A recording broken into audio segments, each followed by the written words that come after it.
tahak'izay.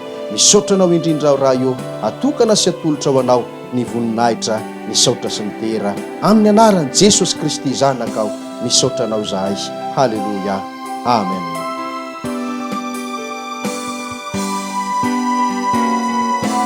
Araky ny fanantenana izay fanananantsika hatrany am-piandohana moa resaka iza malala dia zao manantena hatrany hatrany isika fa ilay Andriamanitra izay iarahantsika mivavaka isaky ny fotoana tahaka an'izao sy amin'ny andro rehetrarehetra ivavahantsika dia miaino mandrakariva ary ny dikan'izany dia zao lazaiko aminao zany hoe amin'izao tsika miteny zao na tsy mahita aza ny masonao dia eo anoloanao eo lay Andriamanitra be fitiavana ary ny iriko moa dia hoe hiasa ho fiadanana sy ho fahatsarana eo amin'ny fiainanao mandrakarivany izany fanatrehan'Andriamanitra anao izany fa andeha ary aloha anokana ny fotoana isika mba hoe hianonany tenin'Andriamanitra ary mingavy anao mihitsy mba tsy hanao zavatra hafa aloha ianao raha mety ary mba tsy resadresaka dia tsy saintsaina ninina fa dia zao tsy isy afa-tsy baiboly ny eo akaikinao eo ho an'izay andray an-tsoratra moa dia tsara mihitsy raha andray an-tsoratra izy amin'ity fampianarana ity satria araky nambarako teo dia hoe tena goavana ny teny na ny fampianarana entina amintsika amin'ity androany ity.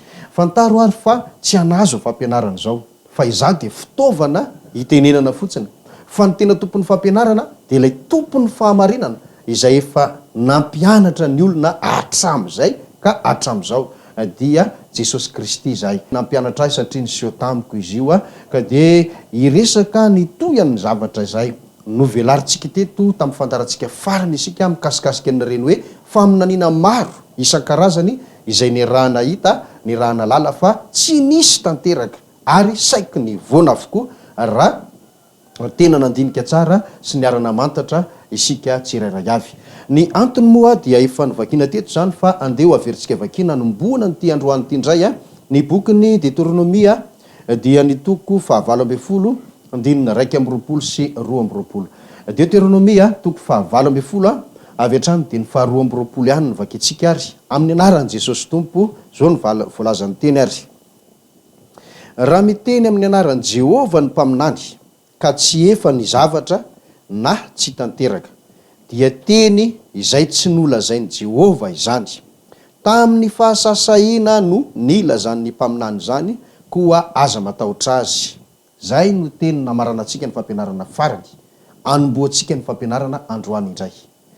Raha misy zany mpaminany mazava aloha araky ny resakitsika sy araky ny anarana hoe mampaminany azy dia zao rehefa maminany reny olona ireny dia tsy milaza mihitsy hoe faminaniana avy amin'ny Satana na faminaniana avy amin'ny eritreritra fa samy miteny daholo zany ery zareo hoe faminaniana avy amin'Andriamanitra. Dia ny tenin'Andriamanitra eto nefa mametraka famantarana sy fanazavana ary fanaporofona mazava dia mazava amintsika hoe raha misy ozy mpaminany miteny amin'ny anaran'i Jehovah zay le hoe tsy teny mihitsy izy hoe za ny teny amin'ny saiko na hoe ianona mampiteny anazy fa tsy maintsy lazay foana hoe Andriamanitra mampiteny azy mampaminany azy zay le miteny amin'ny anaran'i Jehovah. Ka eto ny tenin'Andriamanitra dia manazava hoe raha tsy tanteraka ozy na tsy efa le zavatra nilazaina dia za miteny hoe ity tenin'Andriamanitra ity ary Jehovah mihitsy milaza nyity hoe tsy teny nolazain'i Jehovah taminy zany. Zany hoe tsy avy amin'Andriamanitra zany le izy fa lazainy fa avy amin'Andriamanitra. Dia rehefa tsy tanteraka iny ho ny tenin'Andriamanitra dia zay ny porofo ahafantaranao fa tsy faminaniana avy amin'Andriamanitra le izy. Ohatra anankiray mivantana mikasika an'izany zo ohatra hoe raha misy olona milaza maminany ka misy vehivavy bevoka eo anatrehany dia maminany izy avy eo zany hiteraka vavy ianao tonga amin'ny fotoana terahan'iny olona iny lala zazanaterana ohatra zay zany dia midika hoe tsy avy amin'Andriamanitra iny faminaniana ny lazain'le olona iny fa na ny sainy na avy amin'ny zavatra hafa. Dia ny antsika moa tsy resaka vehivavy bevoka sy teraka fa efa nitany saina teto daholy tamin'ny fampianarantsika farany ireo faminaniana nalaza teto Madagasikara tao anatin'ny 10 taona mahery teo eo zany zay. Izay ny rahantsika nahita hoe ny voaresaka rehetra sy ny navoaka rehetra sy ny nampahafantarina ny olona rehetra tsy nisy tanteraka. Midika izany araky ity teny ity fa tsy faminaniana avy amin'i Jehovah na tsy avy amin'Andriamanitra ireny faminaniana ireny. Ny fanontaniana farany moa zany de hoe raha tsy avy amin'Andriamanitra ary dia avy taiza na avy tamin'ny fomba ahoana. Eto zao de milaza ny tenin'Andriamanitra hoe tamin'ny fahasasahiana ny ilazany mpaminany zany ko aza matahotra azy. Dikan'izay nge de marina tokoa le fahasasahiana satria Andriamanitra tsy mampiteny anazy fa izy ny tonga de miteniteny ho azy hoe tena samy teny izy zany dikan'izay. Fa na izany aza ho fotorontsika amin'ity androany ity hoe ahoana marina ny mikasika ireny faminaniana ireny zay tsoroka ary manomboka eto fa rehefa tsy avy amin'Andriamanitra l izy zany fa nolazaina nefa fa avy tamin'Andriamanitra na hoe Andriamanitra nampiteny azy de zao ohatrany hoe misantoka ny anaran'Andriamanitra izy nefa Andriamanitra eto milaza hoe za tsy nampiteny an'ireny olona ireny dikany ireny ny atao hoe faminaniana sandoka. Ary raha ireny ny atao hoe faminaniana sandoka dia mazava be zany fa le naminany koa de lazaina hoe mpaminany sandoka ihany koa. Ary misy ve ny mpaminany sandoka raha ny tenin'Andriamanitra ary nijerena. Andao vakitsika ny filazantsarany Matio de ny toko fahafito. Matio toko fahafito andininy fahadimy amby folo sy ny hatramin'ny fahafito amby folo. Matio toko fahafito andininy fahadimy amby folo ka hatramin'ny fahafito amby folo no vakitsika ary amin'ny anaran'i Jesosy zanak'Andriamanitra lehibe. Zao ny voalazany teny ary. Mitandrema ianareo fa ndra ho voafitaky ny mpaminany sandoka izay mankao aminareo amin'ny fitafian'ny ondry fa ao anatiny dia ambodimy toa izy. Ny voany no hahafantaranareo azy. Manoto voaloboka amin'ny tsilo van'ny olona na avyavy amin'ny songosongo dia toy izany ny hazo tsara rehetra dia mamovo tsara fa ny hazo ratsy rehetra dia mamovo ratsy.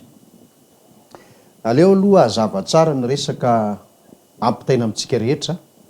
Raha iteny sika zany no hoe inona natao hoe mpaminany sandoka sy ny faminaniana sandoka de tsy ny hevitra kory no avoaka keto fa ny soratra masina ny vakitsika amaritatsika azy tanteraka. Faharoa manarakaraka an'izay raha nisy reny faminaniana sandoka voatanisatsika tamin'ny fampianarantsika farany reny de zao no izy tsy hoe pasitera fitiavana erinirina kory no tsy tia an'ireny olona ireny na sanatria hoe mialona an'ireny olona ireny na hoe ankahala sy anenjika azy. Tsy de tsy mihitsy aleo tsy ho raisitsika tahaka an'izany le izy. Fa ny antony zao zavatra izao de zao ireny olona ireny aza mety hoe tsy mahafantatra ny tenany fa voafitaka izy de irariana mba ahafantatra izy amin'ny alalan'izao fampahafantarana goavana izao.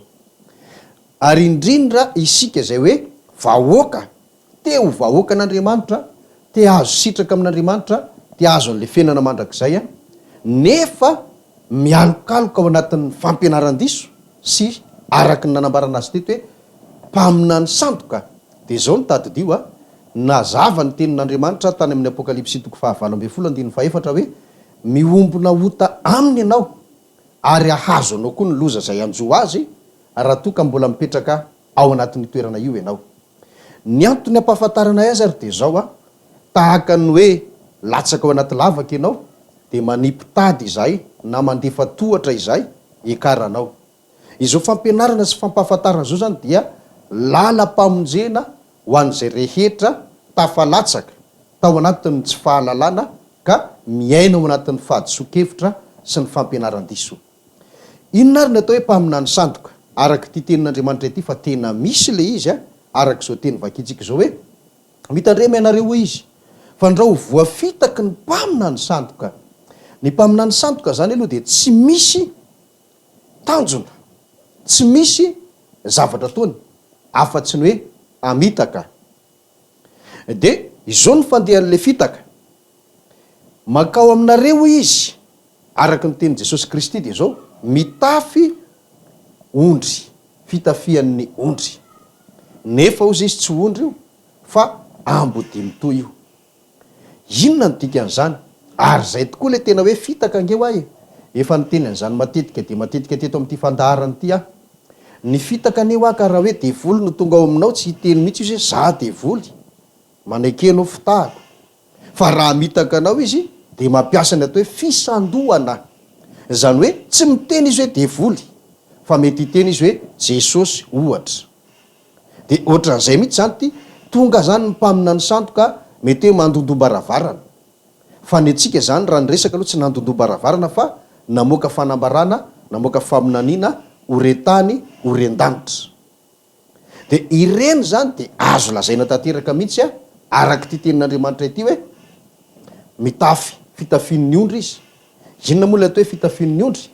Ao amin'ny bokin'ny Galatianina 3:7 de manazava tanteraka hoe na iza no efa natao batisa ho amin'ny Kristy de natao dia nitafy any Kristy.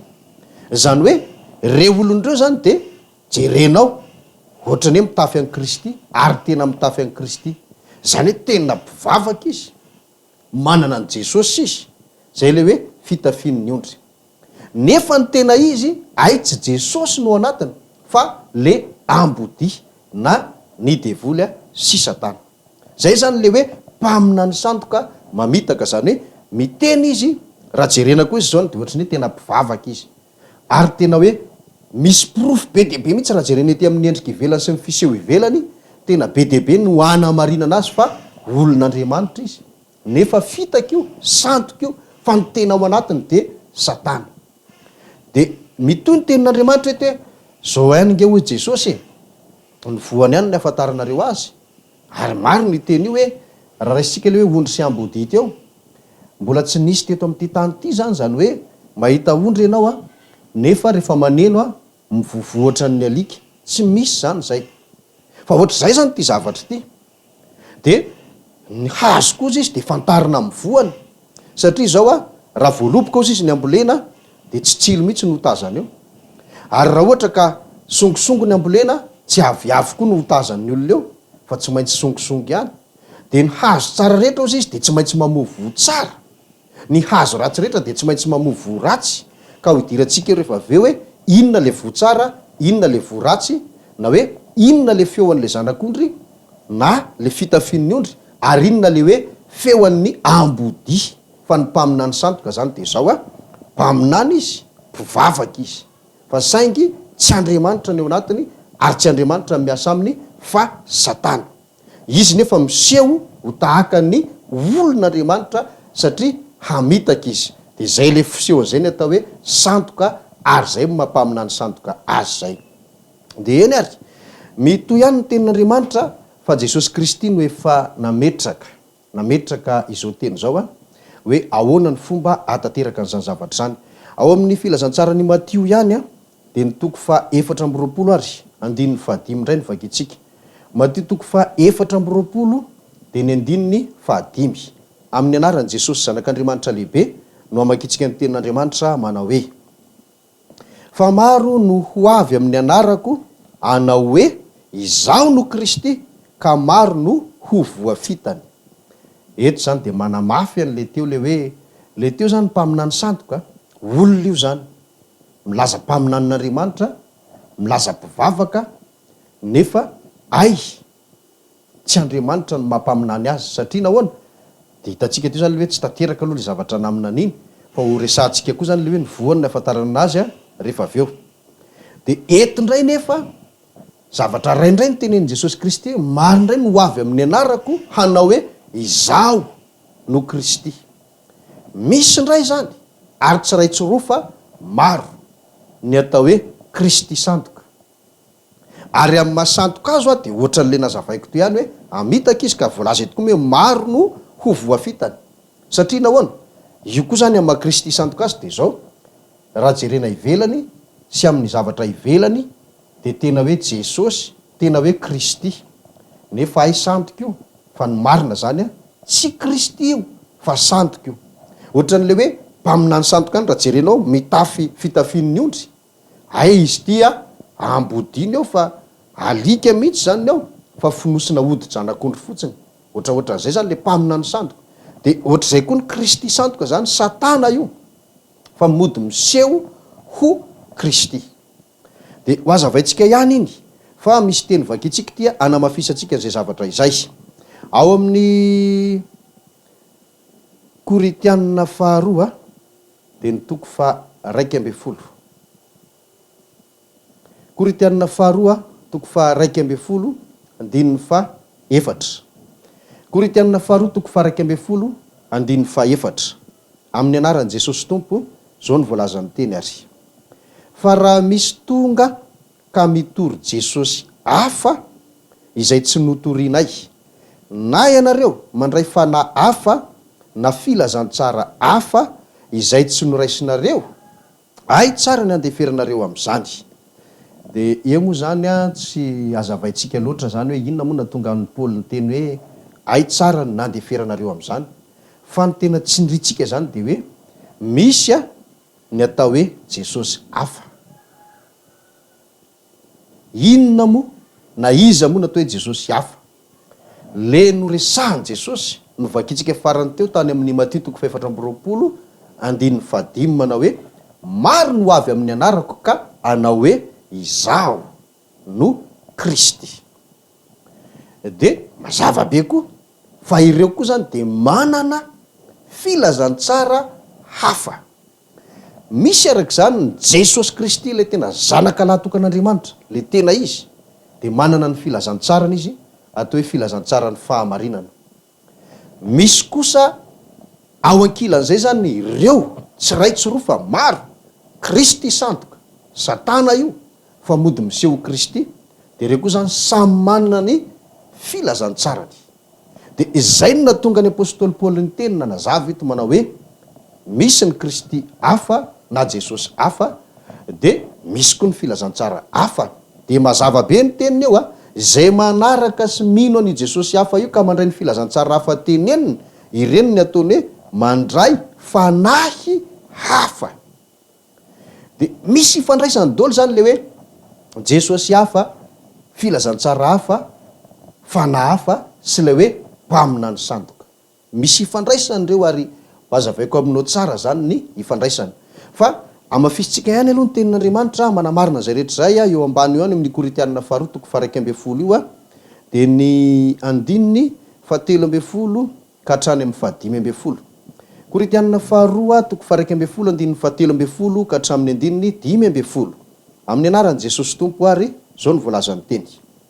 Fa apôstôly sandoka izy reny, mpiasa mamitaka ka de mampiova ny endriny ho tahaka ny apôstôlin'ny Kristy. Ary tsy mahagaga izany fa Satana aza mampiova ny endriny ho tahaka ny anjelin'ny mazava, koa dia tsy zavatra lehibe tsy akory raha ny mpanompony koa no mba mampiova ny endriny ho tahaka ny mpanompony ny fahamarinana, nefa ny farany ho araka ny asany ihany. Zava-dehibe de zava-dehibe zao teny zao. Mpaminany sandoka moa ny resantsika fa eto zany tsindriny manokana ihany koa fa misy koa zany ny atao hoe apôstôly sandoka. Ka ireo zany tambajotra ray ihany ireo, araka ny fahafantaran'ny olona amin'izao fotoana zao zay fitenena zay hoe tambajotra. Ny lehibe zany de hoe Jesosy hafa. Ny finony na ninony de filazantsara hafa. Izay manaraka azy no atao hoe fanahy hafa, mandray fanahy hafa. Ny mpitarika sy ny mpiasan'ireo de na mpaminany sandoka na apôstôly sandoka. Zay ny zavatra misy ao anatin'ny tambajotran'ny fiasan'ny Satana, ao anatin'le atao hoe fisandohana na ny sandoka zany. De zao ny tena raisina mo eto de zao hoe tsy mahagaga zany ho izy, fa Satana aza mampiova ny endriny ho tahaka ny anjelin'ny mazava. Ny dikan'izay de zao manamafy lay teny anankiroa ny vakitsika tao amin'ny Matthieu 7 ny ray ary Matthieu 4:20 ny ray, le hoe mpaminany sandoka manana ny fitafian'ny ondry nefa ambody mitovy, sy le hoe Kristy sandoka maro no avy amin'ny anarako ka anao hoe izaho no Kristy.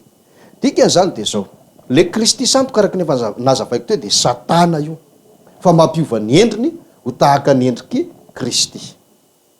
Ary ny fomba fiasany isandohany de zao, izy ange tsy miteny hoe Satana izaho fa miteny izy hoe izaho ny Jesosy, izaho ny Jesosy, satria isandoka izy. Ary rehefa jerena tokoa de zao maka ny endriky ny mazava izy. Ny atao endriky ny mazava zany de ny endriky Kristy hainy alaina tahaka, ny voninahitra miseho eo amin'ny Kristy hainy alaina tahaka, ny fahagagana sasatsasany kosa aloha fa tsy ny fahagagana rehetra izay nataon'ny Kristy hainy alaina tahaka. Ireo zavatra rehetra zay nataony Jesosy teto ambonin'ny tany, fony izy tetỳ tany, ny akamarony hainy Satana alaina tahaka. Ary tsy voatamo zany fotoana zany ange Satana no nakatahaka ny fomba fanaon'Andriamanitra sy ny herin'Andriamanitra. Fa raha tadidinao tany Egypta i Mosesy sy Arona, rehefa nirahan Jehovah Mosesy anafaka ny zanak'Israely. De zao maka ohatra raitsika, napetraka Mosesy sy Arona teo anoloan'ny Farao ny tehan'ny Mosesy, de nivadika menarana. Mba avokoa reto mpanompony Satana ompiasy tsy fantatry moa filazan'ny Egyptiana sy tam'zany, de mba nanao koa napetraka koa ny tehana, lasa bibilava ihany koa. De ohatr'izay zany le tiako resahana hoe ny zavatra ataon'Andriamanitra misy hainy Satana ihany.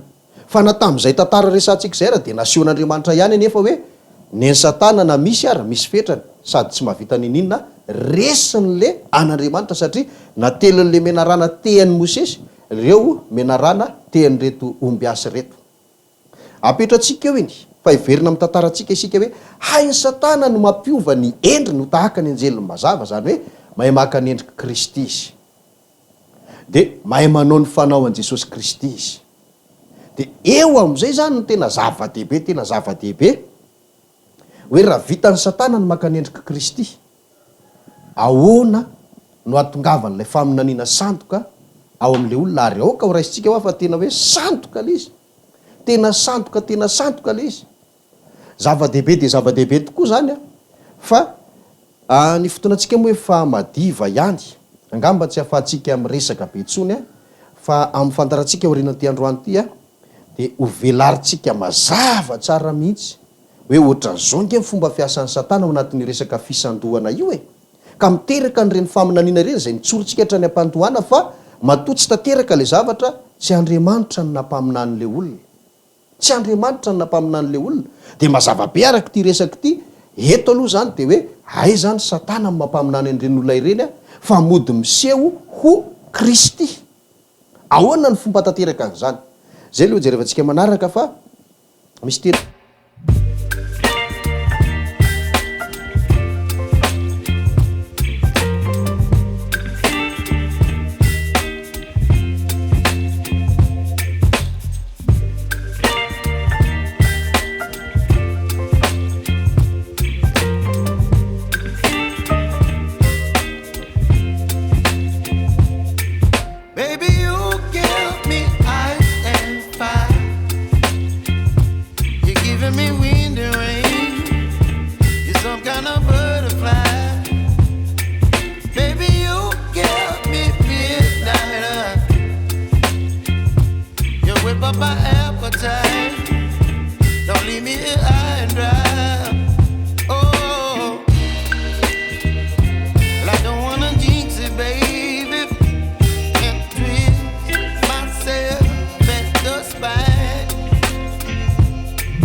You're some kind of butterfly. Baby, you give my appetite.